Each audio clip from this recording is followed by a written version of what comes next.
Plélotines, chers Plélotins, chers amis et sympathisants de Plélo. Alors des nouvelles catastrophiques tous les jours, un ras-le-bol général, ça c'est sûr, mais pas ici. Puisque 38 petites Plélotines et petits Plélotins sont venus agrandir la commune, avec 29 reconnaissances cette année également, 14 unions qui ont été célébrées, 10 PAX et 4 parrainages civils. Et bien, ces événements ont égayé certaines de nos familles plélotines. 43 permis de construire, 88 déclarations préalables et 108 certificats d'urbanisme viennent dire que Plélo est une commune attractive. Et puis un début d'année qui a été peu animé, avec l'absence des vœux du maire, traditionnels, comme cette année d'ailleurs.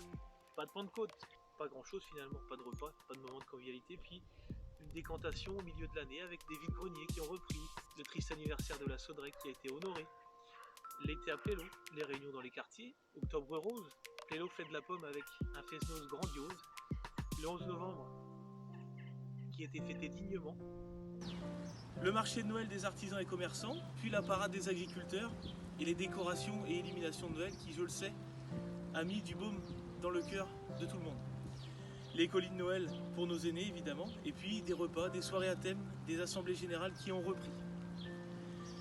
Il y a eu un semblant de regain, et à tous les acteurs, les écoles, les associations, les agents communaux, et les habitantes et habitants de Plélo, eh bien bravo et un grand merci pour tous ces moments.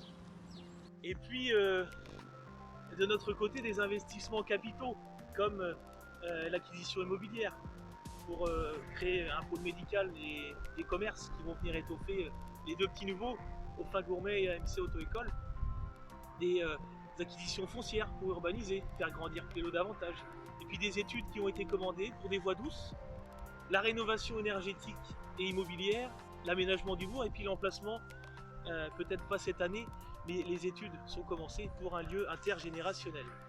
C'est l'invit de 23 élus et 32 collaborateurs qui s'affairent à faire tourner un service public de qualité, que je remercie à cette occasion, car ils ont su s'adapter au protocole qui change tous les jours et ils ont garanti la continuité du service public.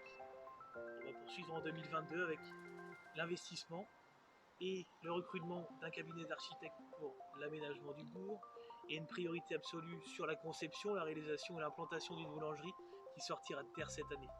La voirie, son entretien, la clôture du parc des sports et puis diverses réparations et rénovations immobilières qui vont venir dans cet ensemble étoffer un budget qui sera voté en mars. La restriction a eu son temps, enfin j'espère, et comme en 2020, comme en 2021, et bien 2022 sera pourvu d'élections. Alors en attendant, prenez soin de vous et de vos proches, de votre famille et toute l'équipe municipale, les élus et les collaborateurs. Je vous souhaite une belle et heureuse année 2022 et à très bientôt.